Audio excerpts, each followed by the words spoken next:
I've spoken quite a bit lately about the buyer's remorse that a number of Trump voters are having throughout the country. Here we have yet another example. Raw Story reports a Georgia couple believed they were voting for order at the southern border when they cast their ballots for President Trump in the 2024 election, but that was before their son became caught up in the president's massive crackdown on immigrants. Quote, "This is craziness," Deborah Ray told the Atlanta Journal-Constitution while sitting outside El Refugio, a hospitality near Georgia's Stewart Detention Center, the second largest in the country.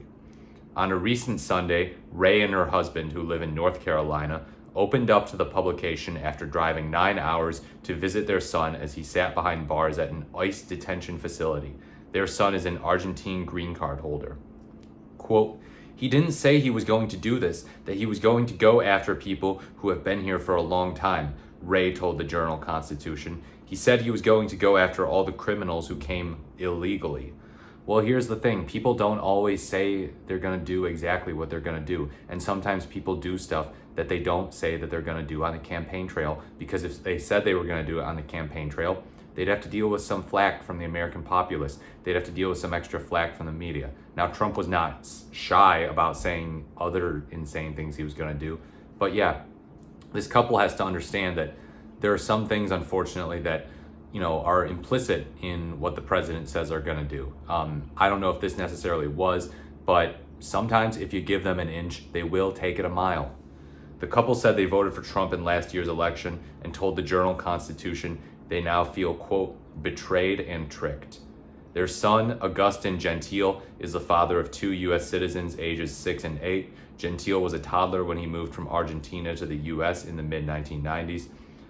Quote, "Verdi and Ray say they have now shielded their grandkids from the severity of Gentile's current situation in South Georgia, where he's clad in an orange jumpsuit and fighting to remain in the country," according to the Journal-Constitution. They told the children that he had to leave on an urgent trip. The couple told the publication they, of course, would not have supported Trump had they known the extent of the immigration crackdown. Quote, "This was a massive deception what he did," Ray added, "because the other side had shown us how indulgent they were." It's not fully deception unless he explicitly were to say he'd never do something like that. And I don't know that he did. I mean, I feel like he just kind of left everything on the table, like, hey, whatever, we're going to go after these illegals, these so-called illegals. We're going to have to do whatever it takes, law and order, whatever, stand up for American citizens and kick these illegal immigrants' butts out of here. And oh, by the way, we're also going to go after people who came here legally, and we don't care if they're a violent criminal or not. That's the way it kind of works, unfortunately. You give them an inch, they take it a mile. So I'm glad to hear people explicitly say, I would not have voted for Trump if I had known that he was going to do this. That is a step in the right direction. And it would be even better if they said, I should have voted for Kamala Harris, but I don't know if they have that in them. It's just the way that partisan politics works, where they're just like, oh, yeah, I don't want to give the other side credit, but I don't like this. And we need to make people see that this, this broadly speaking, the stuff that's going on is not stuff that you want to have happening. And at the very least, you should sit it out, sit out. Don't vote for Trump. People who lean toward Trump, but, they know the bad stuff he's going to do, even if they don't like the Democratic Party, they should sit out.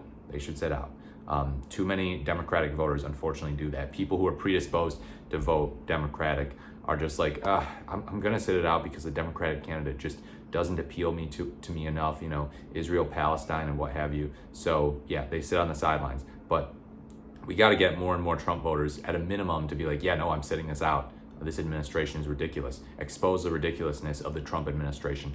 Point to it. Be like, hey, you weren't told that this was going to happen at all. You weren't told that this would affect your personal life so strongly. You weren't told the amount of stress you'd have to go through if this guy gets elected. You thought you were voting for something else. You thought you were voting for something less objectionable, and you were voting for something more objectionable. As it turns out, you got something that is a total demonization, a bastardization, you could say, of what you thought you were voting for. Something totally ridiculous. And yeah, you should feel deceived.